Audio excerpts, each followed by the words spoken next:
Hey there, I'm Eveline, 33, female, and I love this channel. Hopefully you find my submission interesting enough to post. Growing up, I was surrounded by finance bros and CEOs, the types who only speak stock market jargon and measure success in numbers. My old man even wanted me to take over one of his companies, but you see, that wasn't my jam, not even close. My brothers thought it was just such a shame. They believed I had the brains for it, and I suppose I did, but I just wasn't passionate about running some big conglomerate. I had different dreams that smelled like freshly brewed coffee and old books. So when I turned 24, armed with my business degree, I set out to make those dreams a reality. A quaint town, a cozy cafe, and a library. That was the dream. And you know what? It worked. Business was booming in about a year or so. Maybe too much. People flocked to my little spot like it was the last oasis in a coffee desert. But here's the thing, I didn't want to be swimming in piles of money like Scrooge McDuck. I liked the simplicity, the connection with the community and the grind. It's just like playing The Sims. Sure, you can cheat for unlimited money, but where's the fun in that? The real joy is in the hustle, the sweat, and seeing your hard work actually pay off. I wanted to downsize, keeping things simple, but luck just wouldn't let me. I was even rejecting business offers that came my way. My patrons would beg me to expand into something bigger, but I didn't want any of that. It's not that I'm ungrateful, but too much success started feeling like a cheat code that I couldn't turn off. Then one day, everything I thought I knew changed and flipped my whole world upside down. Let me set the scene for you. It was a typical day at Nook, the name of my cafe library, and in came some swanky-looking businessman. Now, let me tell you, he looked like he had just strolled out of a boardroom meeting, completely out of place in my quaint little cozy shop. The man was dressed in a business suit, looking like a handsome stranger in a rom-com, but I wasn't going to let the looks fool me. I'd been approached by many businessmen in the past, wanting to transform my cafe into something bigger and better, but those idiots just couldn't understand that I didn't want that. So when I turned them down, things got really ugly. They would threaten me with all sorts of things, saying they'd ruin me, but I would just yell back at them, not scared of their empty threats. So when I saw this man, I met him with some hostility. I thought, great, another business owner wanting to rip the love and soul out of my cafe, replacing it with something soulless like a laundromat. So naturally, I started yelling at him, telling him to leave, and that I wasn't interested in selling my baby. However, my dramatic entrance quickly turned into a comedy of errors. The man, Cleo, wasn't there to snatch away my dreams. He was just a regular guy who just wanted a cup of coffee. Talk about judging a book by its cover. You'd think I'd know better. Obviously, I was mortified, and to make amends, I offered him bottomless coffee for the day. As we started talking, we were clicking, and I didn't want the day to end. Even when I closed up shop, he stayed a while longer, and we were inside chatting away like we were old high school buddies catching up on life. It was effortless. The conversation flowed, and for the first time I felt a connection that I had never experienced before. Who would have thought that the man in the business suit would become the love of my life, turning my cozy cafe and library into the backdrop of our own little love story? Life really does have a funny way of surprising you when you least expect it. Well, as you might have already guessed, not too long after that, we started hanging out more and more, and eventually we started dating. Cleo was my Italian stallion, and he was slowly becoming the love of my life.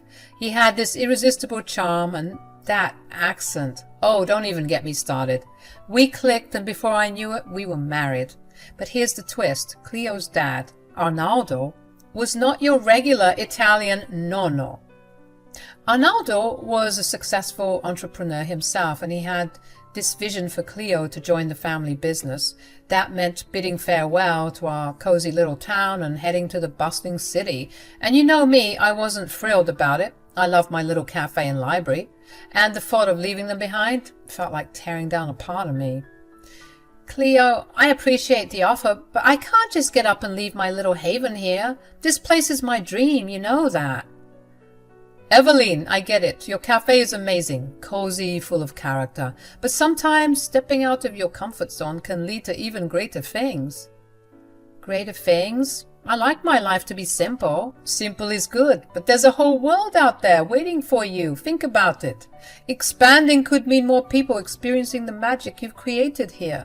But what if it loses its magic? What if it becomes just another soulless business? I've seen too many of those growing up, and it can feel so lonely. That's where your passion comes in, Eveline.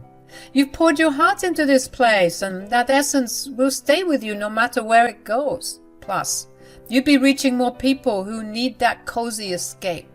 I guess I never thought about it that way. Life is about growth, and I see so much potential in you and your cafe. Imagine the stories you could share with more people. I do love sharing stories. Exactly. Your cafe has its story, but what if it could be a part of a larger narrative? You've got something special, Eveline, and the world should know about it.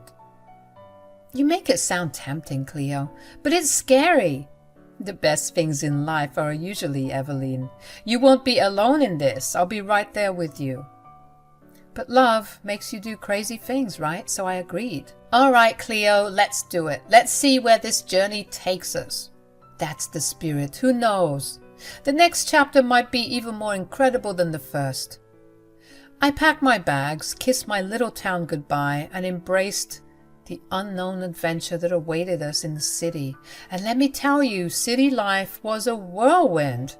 It brought challenges, new faces, and a taste of a lifestyle I didn't really miss, to be honest. But amidst the chaos, one thing remained clear: my love for Cleo and my dream of that quaint cafe and library in a town far, far away. Little did I know, life had more surprises in store for me. Like I said earlier, we moved to the hustling, bustling city life, the Big Apple to be precise, because Cleo and Arnaldo wanted to start a business. But this was more than just starting a business. This was Arnaldo's way of testing his son and seeing if he had what it took to mess with the big boys. Arnaldo was always a tough nut to crack, stern and unyielding in his expectations. Cleo always faced an uphill battle trying to step into the big shoes of his father. I'd see Cleo night after night poring over business plans, trying to be the man his father wanted him to be. You see, Cleo wasn't really the business-savvy type. You know how I said that I had a knack for this life? Like it just seemed that I was destined to be a billionaire businesswoman. Not my words, but my brother's. Yeah, whatever spark I got, Cleo had none of that. It was actually quite sad to see him try so hard for his father's approval, but always fall short. I would comfort him and reassure him that everything would be all right, but Cleo didn't want words. He wanted numbers. He wanted results. I couldn't just stand by and watch him struggle, so I stepped in, showed him the ropes of the trade. Business wasn't just about numbers, it was about passion, caring for the people you worked with and understanding the heartbeat of your community, and that's what really mattered. Of course, Cleo wasn't an overnight success. No, it took time, patience, and a lot of late-night coffee-fueled conversations, but slowly things began to change and things were picking up. He started making decisions that mattered, connecting with people beyond the surface level. It wasn't just about profits anymore. It was about creating something meaningful. Then one day, as I was lazing around at home doing nothing, Arnaldo called me and told me he was at the door. I went to open it for him and he said, "Why, hello, Eveline." "Hey, Dad. Cleo isn't home right now." "That's quite all right. I came to see you." Arnaldo's unexpected visit surprised me. I couldn't help but wonder what business he had with me, especially when it seemed like Cleo was his main focus lately. I let him in, of course, and got him some coffee, and we started with some small talk. At first, I thought he just wanted to catch up with his dear old daughter-in-law, but honestly, I should have known better. The atmosphere in the living room shifted when Arnaldo said he had something serious he wanted to talk to me about. Arnaldo, with a serious face, confessed that he had something important to share with me. "But before I get into that, I just wanted to say thank you." "For what?" "I know it was you who taught my son to not be such a terrible businessman." "What? I didn't do anything. He did it all by himself." Bless your heart, Eveline, but you can't lie to me that easily. Take the compliment. I've known my son since the moment he was born. He didn't have a business-savvy bone in his body. I mean, you have more talent in your finger than he does in his entire body. I know it sounds harsh, but it's the truth. And I'm sure your talents rubbed off on him. Arnaldo went on to explain that he intentionally kept Cleo away from business handbooks, telling him what to do and how to do it, saying that he wanted him to learn the hard way. That way, he would be original and authentic to himself and his brand. However, the reality was that Cleo had already learned the ropes thanks to my guidance. I sat there, unsure of how to respond, feeling a mix of pride and guilt for helping Cleo without Arnaldo's knowledge. Now, he's soft. Yeah, sure, he knows how to make better sales than before, but trust me, I can see this going downhill. Why are you telling me all this? And that's when Arnaldo revealed why he came over in the first place. He came to tell me that he was removing Cleo from the family business and replacing him with me as CEO. The offer caught me off guard, and I immediately declined. I couldn't fathom betraying Cleo like that, no matter the potential benefits. Oh, thank you for the offer, but I could never. Cleo loves this company, and this would crush him. Thanks, but no thanks. I thought you might say that. I hate to do this, but this is also the other reason why I came here. To show you this, like I said earlier. Arnaldo pulled out his phone and showed me a video from the company's CCTV cameras. Cleo, unaware of being recorded, was seen bragging to his friends about how he was a better businessman than I could ever be. What the frick? Yeah, she's just at home, you know. I don't know why she hasn't tried to start a business like I told her. It's pathetic, really. She looks like an empty shell of herself. Maybe it's for the best. It's not like she could ever top me when it comes to playing this game. Did you see my pitch from last week? And the sales are going crazy. And that's all because of, points to himself, this guy. They all started cackling like stupid frat bros. And I felt so embarrassed. How could he talk about me this way? Arnaldo, with a stern expression, explained that he wasn't blind to his son's faults. He had hoped Cleo would grow into the role, but the video proved otherwise. He's just a baby, as you can see. And I don't want any babies running my company. That's why I want you to run it, because I'm going to be stepping down. What? Arnaldo, that's insane. How could you leave? The company isn't even 5 years old. Eveline, I have tons of business and even more shares in different companies. I don't need this family business anymore. But just because I don't need it anymore doesn't mean I want to see it fail. I can't believe he said all that. I know this is a lot for you right now, but just think about it, okay? I thought this would be the perfect opportunity for you. Yes, the business is quite big, but I think it would be a nice challenge for you. I know you're still upset about having to leave Nook behind. Maybe this is guilt speaking, but I really want you to get your hands dirty again.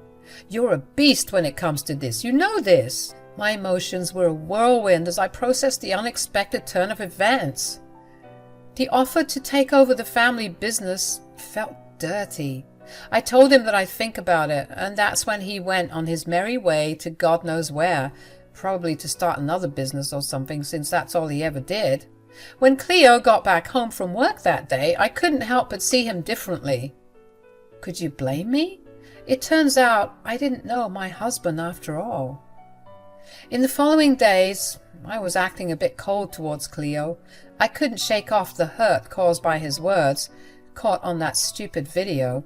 Cleo, perhaps sensing my change in attitude, attempted to act overly nice, but I wasn't buying his crap any longer.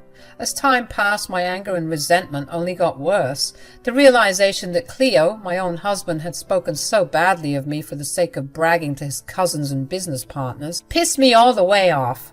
I decided that I would take Arnaldo's offer to replace Cleo in the family business. It felt like the perfect opportunity to prove Cleo wrong. So one morning, I decided to surprise Cleo at the company building. As I walked in, Cleo asked what I was doing there and why I was in a suit, wondering what brought me there. And seizing the moment, I said, "Your father has asked me to take your spot." "What?" And I agreed. "What?" Dad? What the heck? Sorry, son, but she did teach you everything you know. You told him that? He figured it out on his own. You can't pull one over on me, son. I told you how much I hate handouts. Even if they're information, why would I keep you when I can just hide the brains behind the operation myself? This is sick, Eva. How could you do this to me? Sorry, babe. That's just how the game goes. Maybe now you'll be the pathetic one who's just a shell of a human. The news hit Cleo like a ton of bricks. I could see the shock and frustration on his face as I confidently put him in his place. Suppressing my laughter, Cleo's friends and cousins witnessed the unexpected power shift. Cleo, unable to find the right words, stormed out of the building in a fit of anger. The tables had turned, and I stood my ground, determined to show Cleo that his betrayal wouldn't break me. I embraced the new role, ready to prove that success could be achieved without belittling those you cared about. Despite the crazy start, my first day at the company went surprisingly well. The team welcomed me warmly, appreciating the change brought about by having a woman in a leadership role. It felt empowering, and I relished the opportunity to prove my capabilities. When I got home that evening, I knew I was going to have to deal with Cleo, but what I wasn't expecting was a pile of ash scattered at the front door. A deep breath and cautious steps led me inside, where I confronted Cleo about it. His response, filled with fury, explained that my actions had ignited his anger. Babe, I know you're hurt. Eveline, you embarrass me in front of my family. How am I ever meant to show my face again? I don't know, Cleo, and I don't care. You should have thought about that before you were crapping on my good name. I helped you, and this is how you repay me? You needed a taste of your own medicine. Cleo started yelling, saying that no one had the right to embarrass him without consequences. You think you're so slick? You think you can get away with this? Well, think again. You'll never be the head of the company. You saw that pile of ash at the door? Well, that was all the documentation I had as CEO. Now you're gone, and there's nothing you can do about it. I'm not going to lie, that caught me off guard, but I wasn't about to let him know that. One thing my dad always hammered into my head, never let them see you sweat, and so I had to act quickly. Instead of panicking, I hatched a plan to manipulate the situation. With a confident smile, I told Cleo that he may have overlooked one crucial detail. I had a copy of a highly incriminating document. Which document? You know, the one that you don't want getting out, the one that can completely ruin your life. You think I didn't know it existed? But I saw it one day and decided to keep my mouth shut because you're my husband and I love you. But now? Well, now I'm not so sure. You're bluffing. You have nothing. Am I? Why don't I call your father and tell him everything I know? The expression on Cleo's face shifted from arrogance to panic as he realized that I was being serious. Mind you, I was actually bluffing, but his worried face told me everything I needed to know. He was hiding something damning, and I was about to get him to expose everything. Cleo's desperation became evident as he begged and pleaded for me not to reveal his secret. Bingo! I kept twisting the knife further and further, and this grown man looked like he was about to cry. How pathetic. The tables had turned, and he found himself at the mercy of the very person he had underestimated. Fed up with his lies and BS, I had no intention of saving him from the consequences of his actions at that point. In a surprising twist, Cleo exposed himself, admitting to embezzling funds from the company with an unsettling nonchalance, claiming, "It wasn't even that big of a deal. I just took a couple of $100,000, that's all." The revelation left me shocked, realizing just how bad his secret actually was. When he saw my face, he knew that I didn't know anything, but now I certainly did, and he looked like he was about to lose his mind. Without wasting any time, I called Arnaldo, informing him of Cleo's actions, burning the documents and confessing to embezzlement. Arnaldo, obviously furious, told me that he was on his way. "What the hell? Why would you do that?" "He needed to know the truth, Cleo. You're a monster." Cleo, now panicking, unleashed his frustration on me, becoming aggressive as he tried to deflect blame. Unfazed by his intimidation tactics, I called him a coward, refusing to shy away under the weight of his drama and anger. Shortly after, Arnaldo arrived and the atmosphere grew tense with heated Italian exchanges between father and son. I couldn't understand what was going on, but man did I want to have some popcorn and watch the fight go down. They were all up in each other's faces and I thought they'd start fighting in a minute. But then Arnaldo said something and it seemed like the whole world stood still. Whatever Arnaldo said seemed to strike a nerve, causing Cleo to abruptly stop yelling and appear on the verge of tears for the 4th time that day. Arnaldo then switched to English and said, "Get out! You're not welcome here. You're no longer my son." Can you imagine being kicked out of your own home, losing your job, your wife and your family all in one day? It was tough to watch, I'm not going to lie. Part of me even felt bad for the man. But then I remembered all the crap he did and I stopped feeling bad for him. Cleo's attempts at apologizing fell on deaf ears as Arnaldo remained firm, refusing to accept any words. Instead, he made it clear that Cleo would face the consequences of his actions, stating that he would take him to the police. As they left for the police station, the once lively home grew eerily quiet and empty. The weight of the situation finally settled in, and the gravity of Cleo's actions left such a horrible mark on the family. The following day, Arnaldo reached out to me through a text message revealing a heartbreaking internal struggle. Despite the betrayal, Arnaldo couldn't bring himself to turn his son over to the authorities. Instead, he told Cleo that he was disowned by the family, cutting ties and leaving Cleo to navigate the harsh realities of his choices on his own. Cleo found himself homeless, jobless, and disowned. The consequences of his lies just tainted every aspect of his life. I'm currently working on getting a divorce from the man. Having any associations with him would be bad for business, of course.